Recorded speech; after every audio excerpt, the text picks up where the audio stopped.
ಇವತ್ತು ಕೊಂದವರು ಯಾರು ಅನ್ನೋ ಪ್ರಶ್ನೆಗೆ ನಮಗೆ ಉತ್ತರ ಬೇಕು. ಮೌನ ಮೆರವಣಿಗೆ ಹೇಳಿದ್ರೆ ನಾವು ಮಾತಾಡಿ ಸಾಕಾಗಿದೆ. ಮಾತಾಡಿದ ಕೂಡಲೇ ಎಲ್ಲವನ್ನು ಷಡ್ಯಂತ್ರ ಹೇಳ್ತಾರೆ. ಇವತ್ತು ನಾವು ಇಲ್ಲಿ ಘೋಷಣೆ ಕೂತ್ಕೊಂಡು ಹೋದ್ರು ನಮಗೆ ಗೊತ್ತಿಲ್ಲ. ನಾವು ಕೆಲವು ಸಭೆಗಳನ್ನು ಮಾಡುವಾಗ ಕೆಲವೊಂದು ಗುಂಪುಗಳನ್ನು ಕಳಿಸಿ ಆ ಗುಂಪುಗಳಿಂದ ಏನೆಲ್ಲ ಹೋರಾಟವನ್ನು ಹತ್ತಿಕ್ಕಲಿಕ್ಕೆ ನೋಡಿದ್ರು.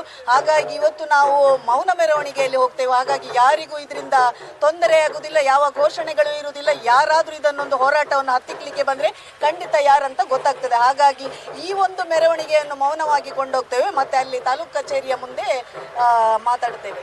ಇಲ್ಲ, ಕರ್ನಾಟಕದ ಪ್ರತಿಯೊಂದು ಜಿಲ್ಲೆಯಿಂದ ಬಂದಿದ್ದಾರೆ. ಮತ್ತೆ ಸಂಖ್ಯೆ ನಾವೇನು ಲೆಕ್ಕ ಕೊಡಲಿಕ್ಕೆ ಆಗ್ತಾ ಇರಲಿಲ್ಲ. ಯಾಕೆಂದ್ರೆ ಕೆಲವರು ಇದನ್ನು ನೋಡಿಕೊಂಡು ಬಂದಿದ್ದಾರೆ. ಮೊನ್ನೆಯಿಂದ ಕೊಂದವರು ಯಾರು ಅಭಿಯಾನಕ್ಕೆ ಬರಬೇಕಂತ ಎಷ್ಟೋ ಕಡೆಯಿಂದ ಮಹಿಳೆಯರು ನಮಗೆ ಲೆಕ್ಕ ಇಲ್ಲದೆ ಕೆಲವರು ಕಡೆಯಿಂದ ಬರುವವರು ಇಷ್ಟು ಲೆಕ್ಕ ಅಂತ ಕೊಟ್ಟಿದ್ದಾರೆ. ಆದರೆ ಕೆಲವರು ಬಂದು ಇವತ್ತು ಸ್ವ ಇಚ್ಛೆಯಿಂದ ಸೇರ್ಕೊಂಡಿದ್ದಾರೆ.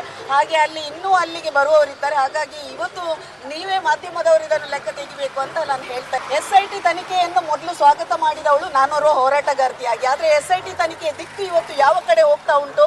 ಒಂದು ಮಹಿಳೆಯರು ಅಲ್ಲಿ ಸಾಕ್ಷಿ ಹೇಳಲಿಕ್ಕೆ ಬರುವಾಗ ಅಧಿಕಾರಿಗಳು ಅವರ ಮೇಲೆ ಯಾವ ರೀತಿ ವರ್ತನೆ ಮಾಡ್ತಾ ಇದ್ದಾರೆ, ಅಲ್ಲಿ ಎಲ್ಲ ಸೋರಿಕೆ ಆಗ್ತಾ ಉಂಟು. ಯಾಕೆಂದ್ರೆ ಪ್ರತಿಯೊಂದು ವಿಷಯಗಳು SIT ತನಿಖೆ ಆಗುವ ಮೊದಲೇ ಎಲ್ಲ ವಿಷಯಗಳು ಮಾಧ್ಯಮಗಳಿಗೆ ಹೋಗುದಾದ್ರೆ SIT ತನಿಖಾಧಿಕಾರಿಗಳು ಏನ್ ಮಾಡ್ತಾ ಇದ್ದಾರೆ, ಎಷ್ಟೋ ಗುಪ್ತವಾಗಿ ಮಹಿಳೆಯರು ಬಂದು ಕೆಲವು ಸಾಕ್ಷ್ಯಗಳನ್ನು ಕೊಡಬೇಕು ಅಂತ ಹೇಳಿದ್ರು ಸಹ ಅಲ್ಲಿ ಗೌಪ್ಯತೆ ಕಾಣುವುದಿಲ್ಲ.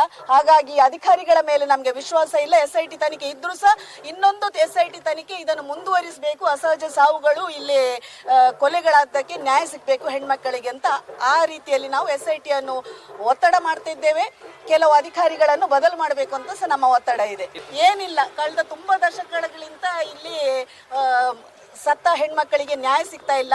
ನಾನು SITಗೆ ಕೇವಲ ನಿಮ್ಮ ಬುರುಡೆ ಪ್ರಕರಣವನ್ನು ನಾವು ಕೇಳ್ತಾ ಇಲ್ಲ. ಸಾವಾದ ಹೆಣ್ಮಕ್ಕಳಿಗೆ ನ್ಯಾಯ ಬೇಕು. ಎಷ್ಟೋ ಹೆಣ್ಮಕ್ಕಳ ಅಸಹಜ ಸಾವಾಗಿದೆ, ಕಾಣೆಯಾಗಿದ್ದಾರೆ. ಅದಕ್ಕೆಲ್ಲ ಅಂತ್ಯ ಆಡಬೇಕು, ನ್ಯಾಯ ಸಿಗಬೇಕು ಅಂತ ನಾವು ಕೇಳ್ತಾ ಇದ್ದೇವೆ.